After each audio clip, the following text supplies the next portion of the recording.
कबीरधाम में पूर्व नियोजित कार्यक्रम के अनुसार 108 फीट भगवा ध्वज लोहारा नाका चौक में फहराया गई।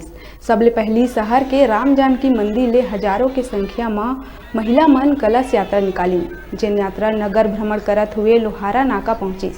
लोहारा नाका चौक में रोड में चारों कती भगवा झंडा लहरात और महामंडलेश्वर अखाड़ा के संत और देश के कोना कोना ले पहुंचे संतगढ़ मन घलो कलश यात्रा में अपन अपन सवारी में नजर आई। लोहारा नाका चौक में दंडी स्वामी अविमुक्तेश्वरानंद पूरा विधि विधान ले पूजा करके 108 फीट भगवा ध्वज ला फहराई। एकर बाद संत और पूरा भीड़ कवर्धा के पीजी कॉलेज पहुंची, जिहां धर्म सभा के आयोजन रखे गए।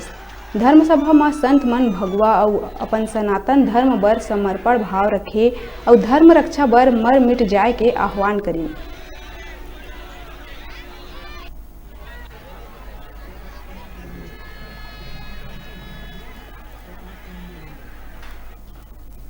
अभी बेरा है छोटे से ब्रेक।